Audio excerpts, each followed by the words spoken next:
Hello friends, online judicial point में आप सभी का स्वागत है। आज हम एक नए सब्जेक्ट की शुरुआत करने जा रहे हैं जिसका नाम दहेज प्रतिषेध अधिनियम 1961 है। दहेज प्रतिषेध अधिनियम 1961 को जानने से पहले हम इसके बारे में कुछ इसका इतिहास और इसके अर्थ वगैरह के बारे में जान लेते हैं। दहेज क्या है? दहेज शब्द की उत्पत्ति अरबी भाषा से हुई है जिसका अर्थ है भेंट या उपहार। भारत में यह प्रथा सदियों से चली आ रही है। दहेज शब्द को साधारण भाषा में समझें तो भारतीय समाज में विवाह के लिए लड़की के परिवार वालों द्वारा भेंट अथवा उपहार, धन या संपत्ति लड़के या उसके परिवार को देना दहेज कहलाता है। आज भी समाज में अवधारणा है कि पुत्र पुत्री से अधिक मूल्यवान होता है, इसलिए ऐसी सोच पूर्णतया निंदनीय तथा आलोचना योग्य।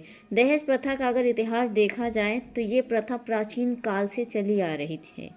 प्राचीन काल में महिलाओं को उनके पिता द्वारा विवाह के समय बहुमूल्य रत्न, आभूषण तथा घोड़े, ऊंट, हाथी जैसी चीजें भी दी जाती थीं, जिन उपहारों पर नववधू का अधिकार होता था। बाद में समाज के बदलते परिप्रेक्ष्य के कारण लोगों की मानसिकता में बदलाव हुआ तथा पिता ने अपने सामर्थ्य अनुसार अपनी स्वेच्छा से अपनी पुत्री को अपने अनुसार धन या उपहार देना प्रारंभ किया, जिसे स्त्री धन के नाम से जाना गया। परंतु यह भेंट या उपहार देने का मात्र एक ही उद्देश्य था कि यह भेंट या उपहार बेटी के काम आए तथा बेटी और पिता के मध्य संबंध और प्रगाढ़ हो सके। परंतु मध्यकाल के उपरांत इस स्त्री धन तथा पिता द्वारा स्वेच्छा से दी जाने वाली उपहार तथा भेंट को वर पक्ष की तरफ से वधु पक्ष से अधिकार स्वरूप मांगने लगे तथा प्राचीन समय में चली आ रही प्रथा का हवाला देते हुए इसे अधिकार स्वरूप मांगकर वधु पक्ष पर दबाव बनाने लगे। यहीं से दहेज प्रथा के नाम पर महिलाओं का शोषण होना प्रारंभ हो गया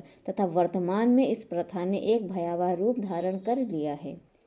आज के समय में माता पिता को अपनी पुत्री के विवाह के लिए दहेज देने के लिए विवश तथा बाध्य होना पड़ता है।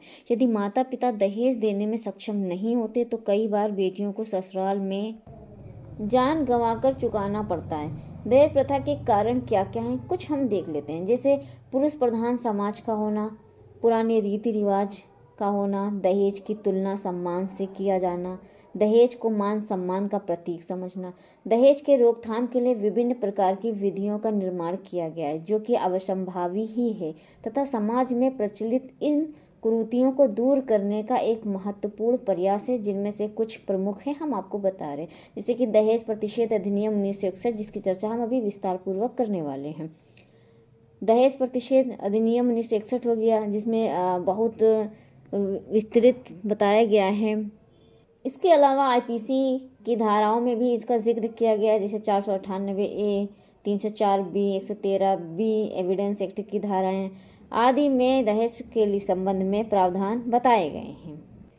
दहेज जैसी कुरीतियों का परिणाम यह है कि कन्या भ्रूण हत्या होती है, एक आम बात हो गई है तथा स्त्रियों के साथ घरेलू हिंसा के मामले प्रचुर मात्रा में देखने को मिल रहे हैं, जिसकी रोकथाम हेतु घरेलू हिंसा अधिनियम 2005 का निर्माण किया गया। ऐसा नहीं है कि भारत में पूर्व समय से ही उपस्थित कुरीतियों का अंत नहीं हुआ। जैसे कि प्राचीन काल में सती प्रथा का प्रचलन था, वर्तमान समय में नहीं है, उसे भी समाप्त होना पड़ा। उसी प्रकार एक समय ऐसा भी आएगा जब दहेज प्रथा नाम की कुरीति भी हमारे समाज से पूर्णतया समाप्त हो गई होगी।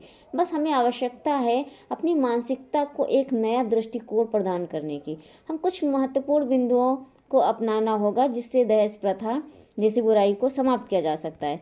जैसे माता पिता अपनी पुत्री को उच्च शिक्षा प्रदान करें और प्रण लें, जिससे एक शिक्षित या पढ़ी लिखी लड़की अपने जीवन यापन को आत्मनिर्भरता द्वारा स्वयं सुचारू रूप से सक्षम हो।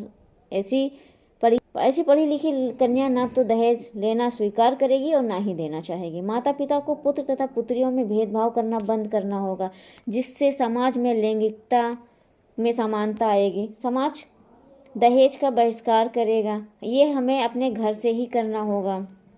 इस मुहिम में नव युवक एवं युवतियों को आगे आना चाहिए और उन्हें प्रण लेना चाहिए कि ना हम दहेज लेंगे और ना ही दहेज देंगे।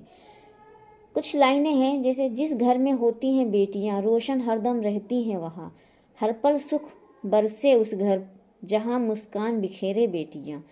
आगे वाली वीडियो में हम आपको दहेज प्रतिषेध अधिनियम की समस्त धाराओं को विस्तृत रूप से बताएंगे। बने रहने के लिए हमारे